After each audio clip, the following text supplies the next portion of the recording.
Hi, నేను మీ పాదం Sudhakar sir, faculty of geography, Telangana and Andhra Pradesh. మరి ఆంధ్రప్రదేశ్లో జాబ్ క్యాలెండర్ రిలీజ్ అయింది. దాదాపు అక్టోబర్ వరకు ఏ నెలలో ఏ నోటిఫికేషన్ అనేది రిలీజ్ చేయడానికి సిద్ధం చేశారు. సో మరి వీటికి ప్రిపేర్ అవ్వడానికి ఏ విధంగా అండి చూడండి. సో గ్రూప్స్ కానీ అలాగే కానిస్టేబుల్స్ ఎగ్జామ్స్ కానీ దాదాపుగా ఈరోజు పోటీ, ఎందుకంటే పోస్టులు చాలా తక్కువగా ఉన్నవి. సో పోటీ తీవ్రతరంగా ఉంటుంది. సో దాదాపు రోజుకి 6 నుంచి 8 గంటలు ఖచ్చితంగా చదవాలి. గత ఎగ్జామ్లో డిఎస్ ఎగ్జామ్లో ఒక అతను టీచర్ జాబ్ సాధించిన ఆయన ఫీడ్బ్యాక్ ఏం చెప్పాడంటే, నోటిఫికేషన్ రాకముందు నేను రోజు పెయింట్ వర్క్ చేశాను, నోటిఫికేషన్ వచ్చిన తర్వాత దాదాపు రోజుకి 18 గంటలు చదివానని చెప్పారు. అంటే అర్థం చేసుకోండి పోటీ ఏ తీవ్రంగా ఉంది అనేది. సో ఆల్రెడీ మరి మనకు ఒకటే నోటిఫికేషన్ కాదు, జాబ్ క్యాలెండర్ అనేది ఇచ్చారు కనుక మరి ప్రిపరేషన్ అనేది ఈరోజు ప్రారంభిస్తే ఒక ఎగ్జామ్ కాకపోయినా ఇంకొక ఎగ్జామ్స్కైనా క్వాలిఫై కావచ్చు. కానీ చాలామంది ఒక ఎగ్జామ్ రాసిన తర్వాత అందులో క్వాలిఫై కాకపోయినా లేదా ఫెయిల్యూర్ అయినా ప్రిపరేషన్ అనేది ఆపేస్తారు. ప్రిపరేషన్ అనేది ఎట్టి పరిస్థితుల్లో ఆపకూడదు. ఎందుకంటే ప్రిపరేషన్ అనేది కంటిన్యూషన్ ఉంటే ఒకసారి కాకపోయినా, రెండోసారి కాకపోయినా, మూడోసారి కాకపోయినా, 4వసారి అయినా నువ్వు ఉద్యోగం సాధిస్తావు. కానీ ఈరోజు చాలామంది అభ్యర్థులు ఒకసారి ఫెయిల్యూర్ అవ్వగానే మనకి ఎగ్జామ్ రాదులే, ఇక మనకు అద్దులే అని పక్కకు పడేస్తూ ఉంటున్నారు. మరి మనం ఇంతకుముందు చూసినట్లయితే Thomas Alva Edison electric bulb కనుగొనడంలో 999 సార్లు ఫెయిల్యూర్ అయ్యాడు.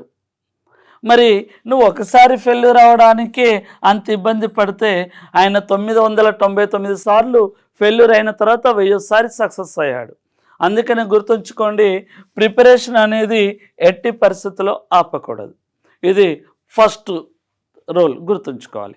ఇక సెకండ్ ఆప్షన్ చూసినట్లయితే చాలామంది బుక్స్ ఇక నోటిఫికేషన్ వచ్చింది కదా అని మార్కెట్లోకి అనేకమైన బుక్స్లు తీసుకుంటారు. అనేకమైన బుక్స్లు తీసుకొని, నెంబర్ ఆఫ్ బుక్స్ తీసుకొని ఒక్కొక్కసారి చదువుకుంటూ వెళ్ళి కంప్లీట్ అయింది అని అంటున్నారు. అనేక బుక్స్ తీసుకొని ఒకసారి చదవడం కాదండి, ఒక బుక్ తీసుకొని అనేక సార్లు చదవాలా. అనేక సార్లు చదివితేనే ఆ బుక్ పైన పట్టు వస్తుంది. ఒక బుక్ దాదాపు 8 నుంచి 9 సార్లు చదవాలి. కొంతమంది సార్ నేను 15 సార్లు చదివినా అయినా కానీ నాకు పట్టు సాధిస్తలేనంటే చదవడం కాదు, చదవడంతో పాటు అక్కడ క్వశ్చన్ పేపర్స్ను కూడా ప్రాక్టీస్ చేయాలి. ఒక చాప్టర్ చదివిన తర్వాత అక్కడ క్వశ్చన్స్ ప్రాక్టీస్ చేస్తే ఆ లెసన్ పైన నీకు పట్టు ఎంత వచ్చింది అనేది తెలుస్తుంది. ఫర్ ఎగ్జాంపుల్ ఒక లెసన్కి 30 క్వశ్చన్స్ ఉన్నవి, 30 క్వశ్చన్స్ ప్రాక్టీస్ చేస్తే 20 కరెక్ట్ అయినవి. సో ఇంకా -10, ఇంకా 10 క్వశ్చన్స్ రాంగ్ అయినాయి.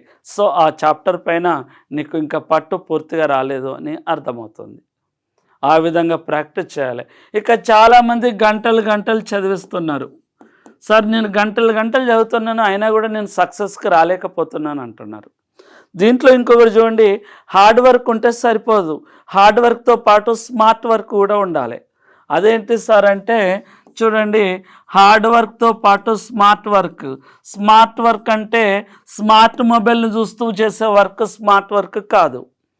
ఫర్ ఎగ్జాంపుల్ కాకి ఒకప్పుడు కుండలో నీళ్లు తాగాలంటే ఒక్కొక్క రాయి కష్టపడి తీసుకొచ్చేసి కుండలో నీళ్లు తాగేది, కష్టపడేది. మరి ఇప్పుడు కాకి కుండలో నీళ్ళు ఒక్కొక్క రాయి వేద్దామంటే అంత కష్టపడాల్సిన అవసరం లేదు, స్ట్రాయిస్ తాగితే అయిపోతుంది. ఆ స్ట్రా అనేదే స్మార్ట్ మెథడ్ అనేది గుర్తుంచుకోవాలి. అంటే ఒక మ్యాథ్స్ ప్రాబ్లంలు అనేక మంది హార్డ్ వర్క్ చేస్తారు, కానీ మనకు అక్కడ కావాల్సింది 1 మినిట్లో కంప్లీట్ సాల్వ్ చేసే పర్సన్ కావాలి. అది ఆ స్మార్ట్ మెథడ్ తోటి అది సక్సెస్ అవుతుంది. అలాంటి పద్ధతులు అనేది కాంపిటేటివ్ ఎగ్జామ్స్లో ఎంచుకోవాలి. ఇంకా కొంతమంది అభ్యర్థులు ఉంటారు, నేను 10th క్లాస్లో టాపర్ సార్, ఇంటర్మీడియట్లో టాపర్, కాలేజీ టాపర్, అలాగే గ్రాడ్యుయేట్లో డిగ్రీ టాపర్, కానీ కాంపిటేటివ్ ఎగ్జామ్స్కి వచ్చేసరికి సక్సెస్ సాధించలేకపోతున్నాను అని అంటారు. మరి అవి చూడండి, అక్కడ అకాడమిక్ బుక్స్ అకాడమిక్ ఇయర్లో సంవత్సరంలో 6 నెలలు చదవకుండా కేవలం 5 నెలలు మాత్రమే చదివి 90-95% మార్క్స్ వస్తవి. ఎందుకు? ఒక 5-6 మోడల్ పేపర్లు చదివితే అందులో 2 మోడల్ పేపర్లు ఖచ్చితంగా వస్తాయి కనుక. కానీ ఇక్కడ 100 మోడల్ పేపర్లు ప్రిపేర్ అయినా అందులోకెళ్ళి 1-2 క్వశ్చన్స్ కూడా రావు. కానీ అయినా కూడా మోడల్ పేపర్లు ప్రాక్టీస్ చేయాలా అంటారు. ఎందుకు అనంటే ఇక్కడ క్వశ్చన్స్ ప్రాక్టీస్ చేసిన తర్వాత నెక్స్ట్ ప్రశ్న ఏ విధంగా అడుగుతాడు అనేది నువ్వే ఎక్స్పెక్ట్ చేయగలుగుతావు. ఇగో కాంపిటేటివ్ ఎగ్జామ్స్ ప్రిపేర్ అయ్యే వాళ్ళు ఖచ్చితంగా ఈ రూల్స్ అనేది ఫాలో కావాలి. ఆ తర్వాత నెక్స్ట్ ఇక నోటిఫికేషన్ వచ్చింది, కోచింగ్ తీసుకోవాలా వద్దా అని అంటుంటారు.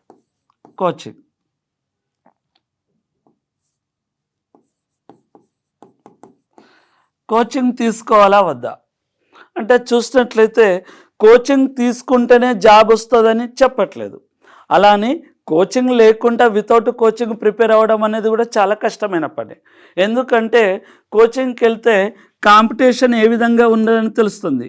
ఒక ప్రముఖ కాంపిటేటివ్ ఎగ్జామ్స్లో దాదాపు ఇన్స్టిట్యూట్లో దాదాపు 500 నుంచి 600 మంది విద్యార్థులు ఉంటున్నారు.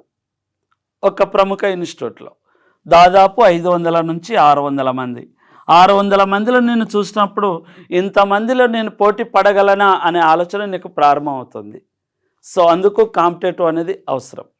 ఆ తర్వాత అక్కడ ఫ్యాకల్టీ చెప్పే అభ్యర్థులు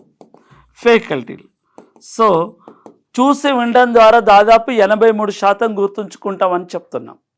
ఇన్స్టిట్యూట్లో చూసి వినడం ద్వారా 83% గుర్తుంచుకుంటాం. సో అందుకు ఇన్స్టిట్యూట్లు అనేది కోచింగ్ అనేది అవసరం. మనకు తెలియనటువంటి అంశాలను మనం తెలుసుకోవడానికి ఈజీగా ఉంటుంది ఇది. మరి సార్ ఖచ్చితంగా కోచింగ్ అవసరమేనా అంటే గత ఫలితాల్లో చూసినట్లయితే కోచింగ్ లేకుండా గ్రామీణ అభ్యర్థులు చాలామంది విజయం సాధించారు. ఒక అభ్యర్థి ఒక ఫోన్లో వీడియో క్లాసులు వింటూ మరి విజయం సాధించినటువంటి సంఘటనలు అనేకంగా చూసాం. సో ఖచ్చితంగా కోచింగ్ అనేది అవసరం అనేది కాదు, కోచింగ్ ఉంటే మీకు ఉపయోగకరంగా ఉంటుంది. ఆ విధంగా సో కోచింగ్ ఉంటే కొంచెం మీకు ఈజీ మెథడ్ అనేది వెళ్ళిపోతూ ఉంటుంది. ఇక తర్వాత చూసినట్లయితే కోచింగ్ తర్వాత ఇక టైం, ఇక మీరు చదువుకునే రీడింగ్ టైం బట్టి డిపెండ్ అవుతూ ఉంటుంది. ఆ రీడింగ్ టైం రోజు కనీసం 5 నుంచి 6 గంటలు లేదా 6 నుంచి 8 గంటలు. చాలామంది ఏ సమయంలో చదివితే ఎక్కువ గుర్తుంటుంది అని అంటూ ఉంటారు. ఏ సమయంలో అంటే మార్నింగ్ టైం, మార్నింగ్ 2:30 నుంచి 5:30 వరకు పూర్వకాలంలో దీన్నే బ్రహ్మముహూర్తం అని పిలిచేవారు. పూర్వకాలంలో ప్రాచీన కాలంలో ఇప్పటికి కూడా ప్రముఖులైనటువంటి రిలయన్స్ వాళ్ళు కానీ లేదా మన ప్రైమ్ మినిస్టర్స్, చీఫ్ మినిస్టర్స్ లాంటి వాళ్ళు కానీ ఉదయం పూట ఎక్కువగా ఎర్లీ మార్నింగ్లో లేసి వాళ్ళ ప్లానింగ్ ఏందనేసి ప్రారంభిస్తారు. మార్నింగ్ 2:30, 3:30 నుంచి 5:30, 6 వరకు దీన్నే బ్రహ్మముహూర్తం అంటారు. సో ఉదయం పూట మైండ్ అనేది పీస్ఫుల్గా ఉంటుంది కనుక ఉదయం పూట చదివితే ఎక్కువ గుర్తుంచుకోవడానికి ఛాన్సెస్ ఎక్కువ ఉంది. సో మరి ఏపీపీఎస్సీ వాళ్ళు జాబ్ క్యాలెండర్ రిలీజ్ చేశారు కనుక సో మీరు కంటిన్యూషన్గా ప్రిపేర్ అవుతూ విజయం సాధిస్తారని మరి ఐ డ్రీమ్ ప్రేక్షకులుగా మరిన్ని వీడియోస్ తోటి మరిన్ని క్లాసెస్ తోటి మీ ముందుకు వస్తున్నగా తెలియజేస్తున్నాం. Thank you.